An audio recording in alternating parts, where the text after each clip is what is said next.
friendships have such a large impact on your marriage and experience of motherhood. Every time I get together with girlfriends, I am reminded I am not the only one that's experiencing the challenges that marriage and parenthood and adulting bring. And what's nice is that we share what's worked for us, and it creates hope. It reduces resentment, and it makes us feel like we're not in this all on our own. And we have people that are there to support us. Welcome to the Marriage and Motherhood podcast. I'm your host, Michelle Perda. As a marriage coach who's married with 3 kids, I know how much parenthood could change a marriage. If flirting, laughing, and having fun together feels like a thing of the past, then I'm here to teach you that marriage doesn't have to feel so hard with your parents, and your marriage can thrive even when you're in the season of raising kids. Whether you're in a good place in your marriage and you just want to continue growing together, or you're wondering if you even like your spouse anymore, this podcast has something for you.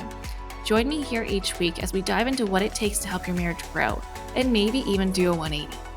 You'll learn ways to handle conflict better, bring that spark back into your relationship, as well as learn how to improve other areas of your life from my lovely guest experts.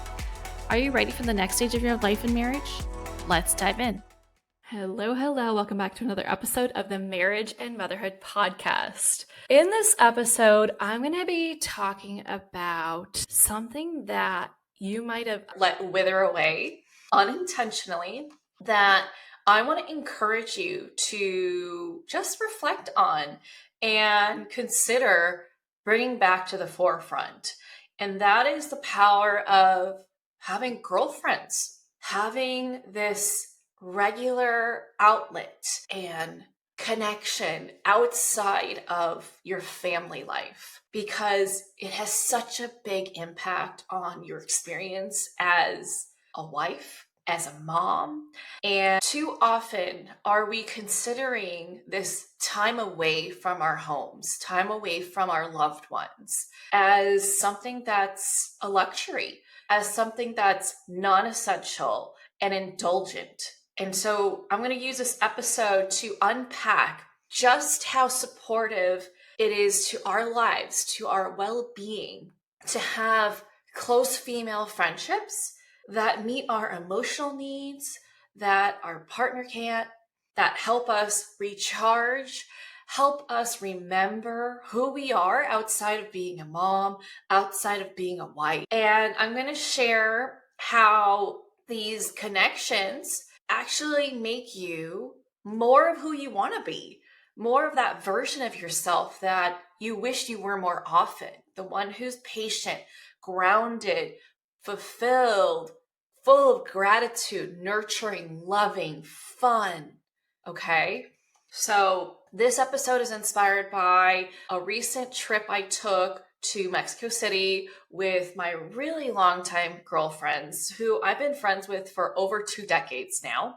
And also last night I went out to a new friend's birthday dinner, and I met a bunch of her girlfriends, and we just got along so well together that at the end of the night, I was like, you keep really good company. I really enjoyed myself. I actually really like your friends. And that's what it's about. There's something about being surrounded by good people, your kind of people, even if they're new to you, where you feel like you can click with them right away and feel connected. That helps life feel a lot more bearable, helps life feel a lot more enjoyable. And so I want to peel back the layers of why that is, how this role of having female friendships is so impactful for our well-being. Okay. So first of all, it's not just having a female friend and that'll do it. As you've experienced through your entire life so far, there are people that you are acquaintances with and you don't want to take the friendship any further. And then there's these other people that as soon as you meet them, as soon as you have your first conversation with them, you're like, I know that you're going to be in my life for a long time. I know that we are going to be such great friends for the rest of our lives. And so if you are like, but I don't have anyone like that in my life, I'm glad you're here. It's never too late to create these kinds of friendships. But I want to just take some time to define what a healthy, supportive friendship looks like so that if you don't have this yet, you know what to look for. Especially if you've not even seen people have healthy female friendships, because there are people who've only had horrible experiences with other females where there's more competition and collaboration. There's this like cattiness. And thankfully, that is not something I've experienced. And if that's something that you've experienced, that explains why maybe you don't have that circle of female friends right now, and that is for the better if that is the only kind of female you experience. And I want to let you know that I am an example of someone who has experienced deep, meaningful female friendships that aren't about one-upping you or competing with you or putting you down to make them feel better. Okay? So let's list out qualities that make up a healthy, supportive friendship with females. So you want to look for someone who, after you spend time with them, you feel good about yourself. You don't feel like you need to go recover from their presence. You don't feel like you've had to wear a mask to hide parts of you around them. And you feel accepted. Okay. So the kind of friend that you're looking for is someone who uplifts you, listens, encourages you to grow. It's not just about, oh, what do we have something in common? Oh, you read, I read too. Let's be friends. Yeah, that may have worked when you were younger, back when you were in school, but the standards of an adult female friendship changes when you get older.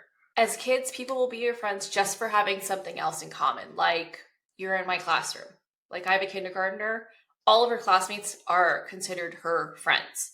But as you get older, you start recognizing, oh, there are people that I connect with easier. And then there are people that I'm like, I don't really have much in common with you. It's really actually kind of challenging to be around you.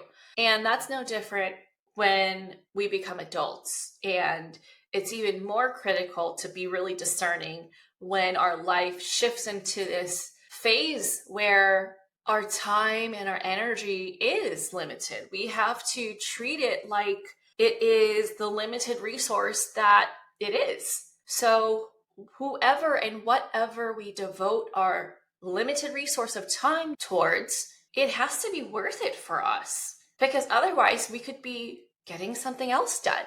So we want to look for friendships that are easy to be in. Nothing that is requiring too much of us. A friendship that both gives and receives. None of this like one-way kind of friendship. And one that understands your capacity and is okay with that, right? So you don't want anyone to make you feel bad because your life is busy and guilt trips you for not being able to come out as often as they want, or one that doesn't understand that you can't text back immediately. And I'm sure you've experienced this adjustment phase, especially right after you had your first child, right?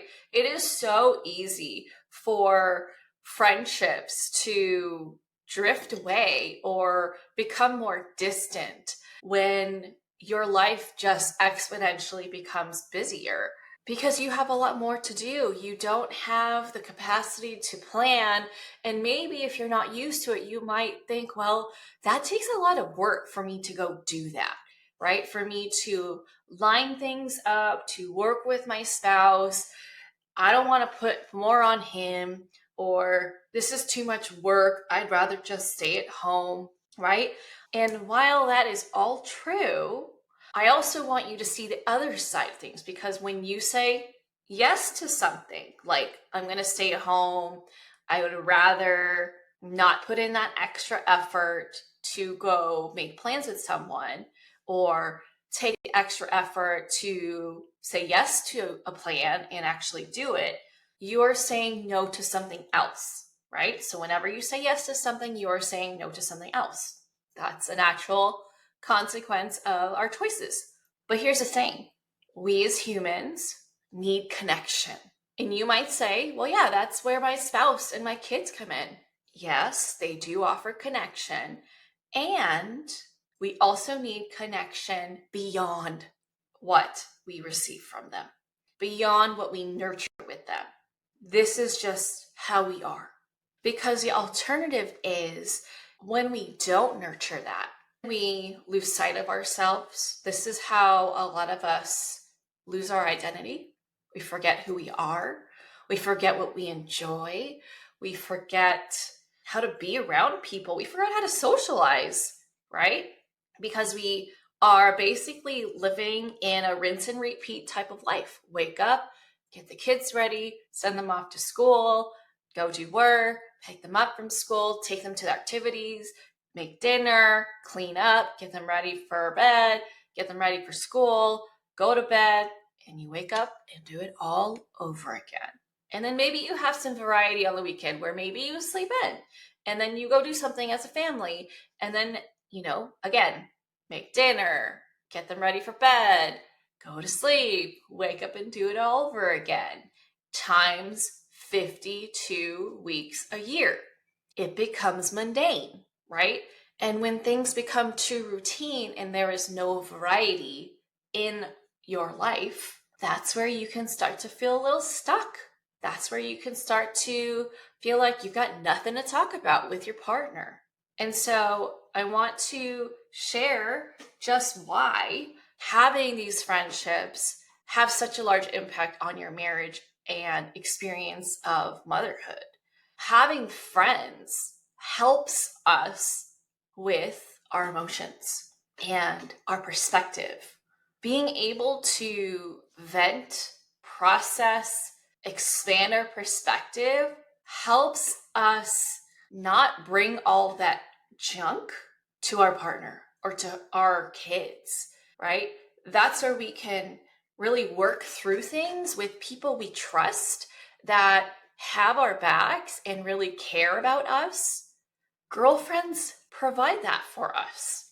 That's what helps prevent us from losing our shit with our family, where you're like, why do I have to do everything? Nobody helps me, or nobody ever thanks me. I feel like I'm invisible.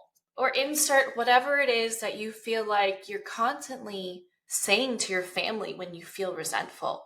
Girlfriends also remind you that you're not alone in your struggles. Every time I get together with girlfriends, I am reminded I am not alone. I am not the only one that's experiencing the challenges that marriage and parenthood and adulting bring.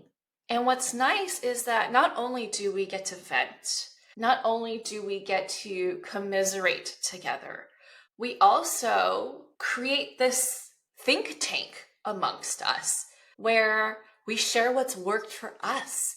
And whether that way is going to work for them or not, it can start to get the gears turning for them and inspire them to try something that might work for them, whether that's doing exactly what you did or doing a variation of what you did. And when we don't feel alone and we feel like, oh, maybe there is something I can do about it, it creates hope. It reduces resentment and it makes us feel like we're not in this all on our own. We have people that can relate to us, and we have people that are there to support us and see us, because there's only so much about our experience that men can relate to. And same for them, right? We know men and women are different. And so your husband is only going to understand so much of your experience. And that's why when you speak to other women, you feel so seen, more so than by your husband with certain things. Having girlfriends also gives us the space to reconnect with who we are beyond our day-to-day role of mom and wife. We had a whole life before getting married, before having kids, right? We had hobbies. We had things we liked to go do. We had things we liked to go see. We were more interesting than maybe we are right now. Although I will say, after picking up some hobbies over the last few years, I feel like I am getting back to that version of myself. So we don't have to become just mom when we have kids. We can still be us, but we're also a wife and a mom. Just because you get married and have kids doesn't mean that part of you gets erased. No, that part of you is just waiting for you to allow it to come back into your life. Sure, maybe some adjustments need to be made to fit into your current lifestyle, but that doesn't mean that it's all or nothing. Just because you don't have the same amount of time and energy and resources, because let's be real, kids be expensive, doesn't mean that you are like, oh, well, I can't do the things that I used to do. No. What about what you used to do did you enjoy? What elements of who you used to be can you integrate into your current lifestyle? Maybe you can't go out as much as you used to, but that doesn't mean you can't go out at all. And yes, it does take more planning, but you're a mom. You're really good at that. And on the other side of it, it's for you. So for once, you're planning something for yourself. If anything, that's probably the most worthwhile plan that you can make. So, yeah, it might take extra work for me to go on a walk after I take the kids to school because now I've got to make my breakfast to be ready to eat on the go. And I go for my walk and then I come back to work. And yes, it might take extra planning for me to go play tennis, go to my hip hop class, or go to a friend's house once a week to watch a show together. It is 100% worth it because I have realized that after I do these things for myself, I feel more alive. I feel more resilient. I feel like my capacity to handle stress and challenges grows. I feel like I have more to give to my family. And when you're more connected to yourself, you bring more of that positive energy. You bring more authenticity into your marriage, into your kids. And speaking of kids, when you do this, you might think, well, I feel like I'm going to abandon them and they're going to be upset. Sure, they're going to be upset at first because if they're not used to you ever leaving, you're essentially, in their eyes, taking something away from them. And I'm going to offer you a perspective shift. If that's their normal, create a new normal. And with any time there's a change, obviously there's an adjustment period. But if you keep doing it, that will become their new normal. My kids are used to me leaving. They're not hanging on to me when I go out. Sometimes I'll say, I'll miss you, I want a hug, and then I leave, and then I come back. And when I do this, it's modeling to them that it's important to be within your community, to foster your relationships, to take care of yourself, to do something that you enjoy, and how much it helps your well-being. So if you frame it that way, you're not leaving your kids. You are going to practice self-love. You are going to nurture your own relationship with yourself. And don't you want that for your kids? When they grow up, what do you want them to view as normal as a parent? Do you want them to feel like, oh, the parents can never leave their kids? Or do you want them to know that, hey, even when you're a parent, it's still important to take care of yourself. It's still important to pour into yourself through having regular outings with your friends, through doing things to take care of yourself physically, mentally, emotionally, spiritually. I mean, I think we all want the best for our kids, right? And I would be devastated if my kids were like, oh, my life is over. Now that I'm a parent, I just accept that. Oh my gosh, that would be awful because I don't want that for them. I want them to know that it's important for them to do that because that's what's going to help them thrive in that stage of their life. We are not meant to survive through motherhood and parenthood, although sometimes it does feel that way. We are allowed to also thrive in it.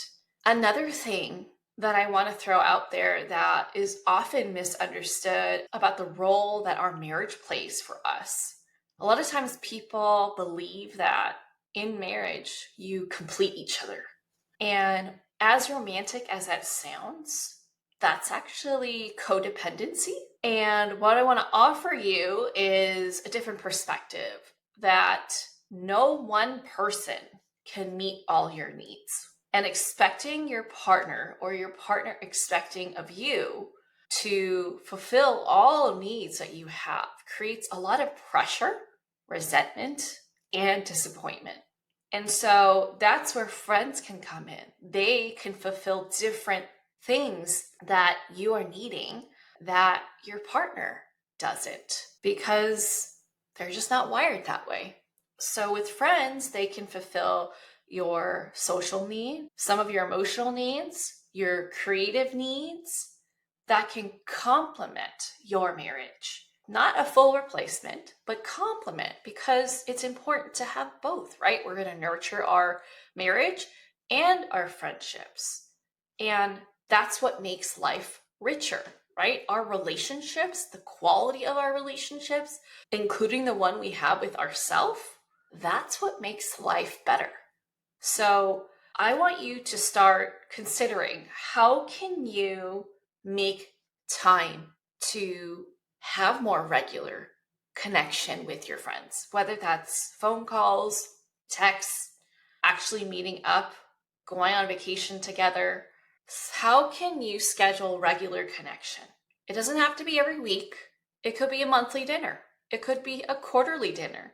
It could be going on a quick walk together. It could be a date at a cafe, grabbing lunch, running errands together. It's not about how often this happens, right? It's about the quality. So even short moments of connection can do so much for our soul. But make sure that you are communicating with your spouse and coordinating with them because it's also important for him to go have this time with his friends as well, right? But coordinate, talk about it, talk about how this is so important for both of you and how it benefits the whole family when both of you are doing well, right? So go reconnect with old friends or make new ones based on your existing connections. If you like one friend, chances are you're probably going to like their friends because it just works that way most times. Or if you want to try out a new hobby, go do that and then make friends through that. There are different ways that you can go about this. You can go to an event. You can make friends online. You can host something and invite people in your neighborhood if you want to create an opportunity to meet people.